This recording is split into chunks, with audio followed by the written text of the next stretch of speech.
বাংলাদেশকে ধুয়ে দিল রবিচন্দ্রন আশ্বিন এবং তার সাথে রবীন্দ্র জাদেজা, যাকে বলে একদম ধাগা খোল দিয়া।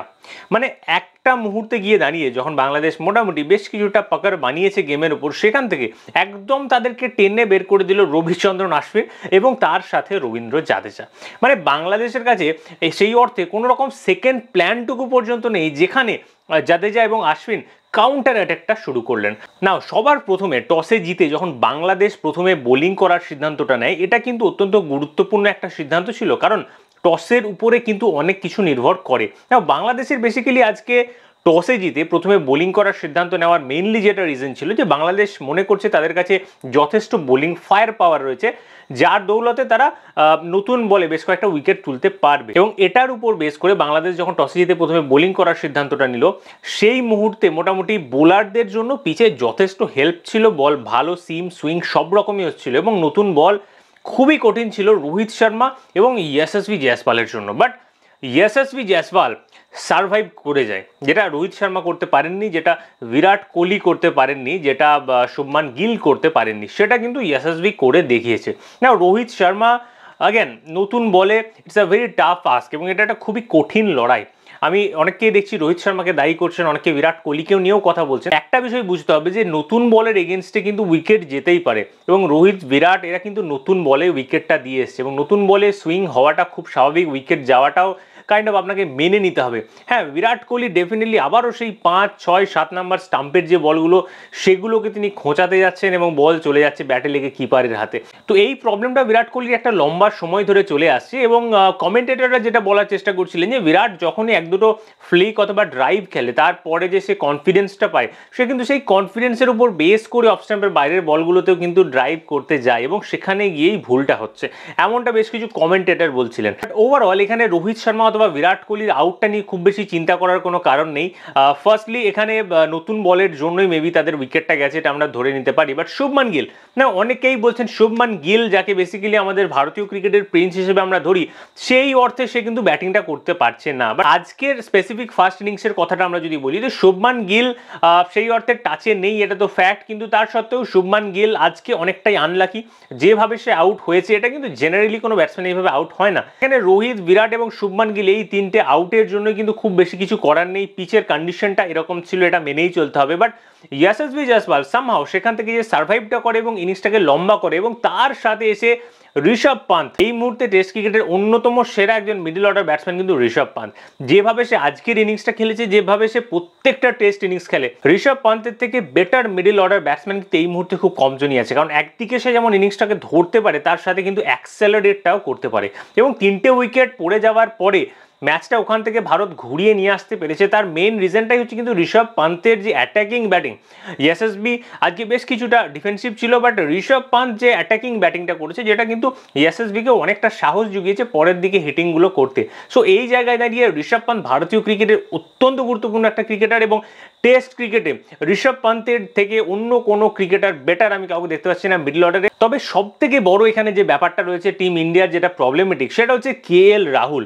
ভাই KL রাহুল কিন্তু বিন্দুমাত্র ব্যাটিং ফর্মে নেই, না ফর্ম অনেক প্লেয়ারই ফর্মে থাকে না, কিন্তু KL রাহুল বেসিক্যালি যেটা করছে, সে এক বিন্দু কনফিডেন্সের সাথে ব্যাটিং করছে না। অর্থাৎ যে চেন্নাইয়ের পিচের উপর খেলা হচ্ছে আজকে টেস্ট ম্যাচের প্রথম দিন, এবং টেস্ট ম্যাচের প্রথম দিনে কোনো ব্যাটসম্যান স্পিনারকে উইকেট দিয়ে আসছে এমন একটা পিচে যেটা রেড সয়েল উইকেট, এবং রেড সয়েল উইকেটে জেনারেলি প্রথম দিনেই ওইভাবে টার্ন হয় না, কিন্তু রাহুল এখানে স্পিনারকে উইকেটটা দিয়ে আসছেন তার টেন্টেটিভ ডিফেন্সিভ ব্যাটিং অ্যাপ্রোচের জন্য। তো এই জায়গায় দাঁড়িয়ে রাহুলের ব্যাটিংটা এখানে অত্যন্ত প্রশ্নচিহ্নের মধ্যে। দ্বিতীয় ইনিংসে সে কেমন ব্যাটিং করবে, ইন ফিউচার সে কেমন ব্যাটিং করবে, এবং অস্ট্রেলিয়ার মাটিতে গিয়ে কিন্তু KL রাহুল একটা অত্যন্ত গুরুত্বপূর্ণ প্লেয়ার এবং এই রকমের ক্লাস প্লেয়ার আমাদের কিন্তু অস্ট্রেলিয়াতে গিয়ে দরকার। বাট স্টিল কখন সে টিম ইন্ডিয়ার জন্য কামব্যাক করবে সেটা একটা বিরাট বড় প্রশ্ন, এবং সেটার জন্য টিম ইন্ডিয়া ওয়েট করছে। এবং দ্যাট ইজ দ্য রিজন যে সরফরাজকে টিমের বাইরে রাখা হয়েছে, বিকজ KL রাহুল অতীতে যে কাজটা করে এসছে তার উপর কিন্তু টিম ইন্ডিয়া ভরসা করছে যে যাতে ইন ফিউচার ফিরে আসতে পারে।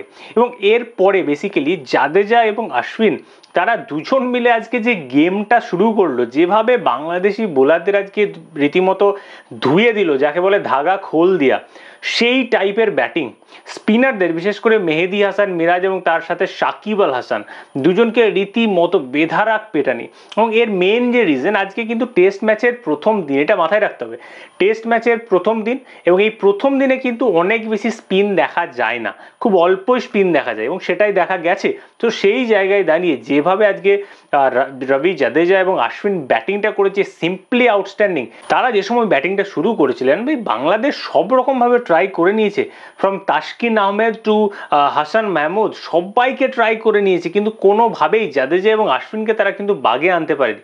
এবং একটা জিনিস হয়তো অনেকেই নোটিশ করেননি, বাট 55 ওভারের কাছাকাছি যে টাইমে স্পিনারদেরকে ফিরিয়ে নিয়ে আসা হয় বাংলাদেশের তরফ থেকে, সেই সময় কিন্তু দুর্দান্তভাবে অ্যাটাকিং ক্রিকেট খেলা শুরু করে দেয় আশ্বিন এবং জাদেজা।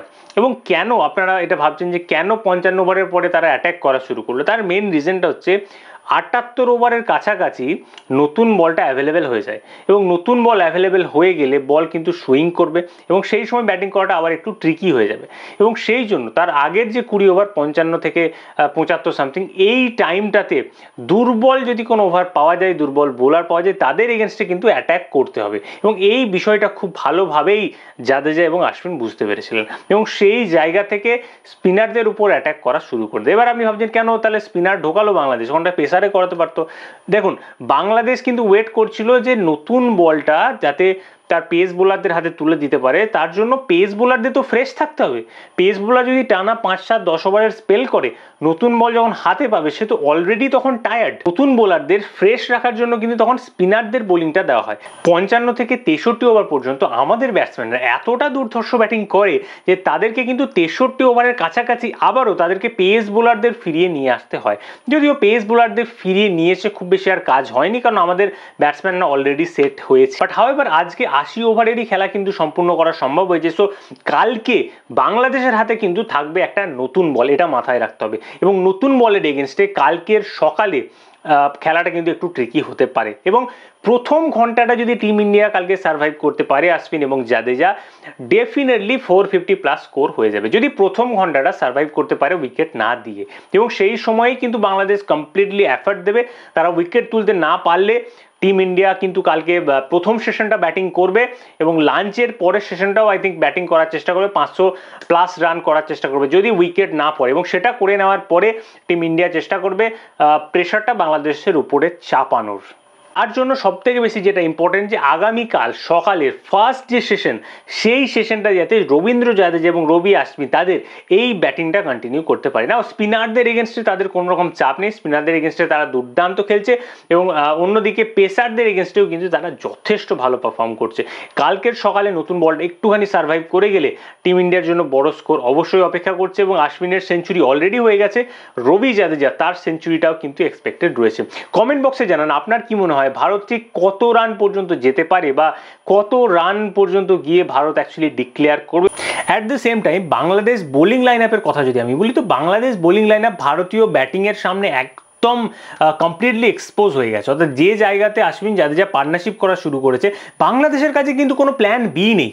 অর্থাৎ একটা প্ল্যান এ নিয়ে তারা সকালে এসেছিল, বিকেলে যখন সেই প্ল্যানটা কাজ হচ্ছে না, তাদের কাছে কিন্তু কোনো প্ল্যান বি নেই। তারা কমপ্লিটলি জাদেজা এবং অশ্বিনের ট্র্যাপের মধ্যে পড়ে গেছে। তাদের অ্যাটাকিং কাউন্টার অ্যাটাকিং ক্রিকেটের মাঝখানে বাংলাদেশ বোলাররা ফেসে গেছে। তাদের কাছে কোনো রকম প্ল্যান নেই যে আমরা কি বোলিং করব, কোনো রকম প্ল্যান নেই, সিম্পলি বোলিং করে গেছে এবং আমাদের ব্যাটসম্যানরা দুর্দান্ত ব্যাটিং করে গেছে। তো এই জায়গায় দাঁড়িয়ে প্ল্যানিংটা কিন্তু অত্যন্ত ইম্পর্টেন্ট, যেটা বাংলাদেশের কাছে কিন্তু আজকে এক বিন্দুও ছিল না। ওভারঅল বাংলাদেশের বোলিং লাইনআপে হাসান মাহমুদ অসাধারণ বোলিং করেছেন, but at the same time এটাও একটা খুবই অদ্ভুত বিষয় যে তাসকিন, যে বাংলাদেশের পেস বোলিং লাইনআপের লিড, সেই তাসকিন আজকে একদম শর্ট পিচ বল করে গেছে কন্টিনিউয়াসলি প্রথম থেকে, যার কারণে তাসকিন ছাড়া কিন্তু বাকি পেসাররা উইকেট পেয়েছে। তাসকিন উইকেট পায়নি কারণ সে শর্ট পিচ বল করে গেছে। কি করে উইকেট পাবে?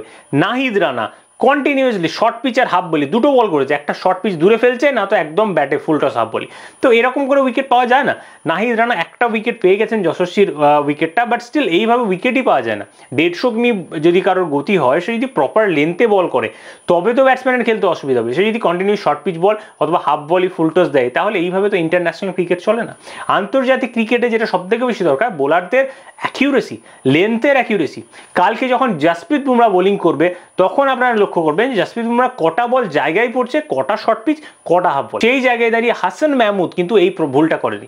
হাসান মাহমুদ কন্টিনিউয়াসলি প্রথম থেকে লেন্থ হিট করে গেছে এবং দ্যাট ইজ দ্য রিজন ও কিন্তু রিওয়ার্ডটা পেয়েছে। যদিও পরের দিকে এসে সে অতিরিক্ত চেষ্টা করতে থাকে, যার কারণে সে আর পরের দিকে উইকেটগুলো তুলতে পারেনি, কারণ অতিরিক্ত চেষ্টা করতে গেলে সেটা কিন্তু ভুল পথে চলে যায় এবং সেটা কিন্তু হয়েছে হাসান মাহমুদের সাথে।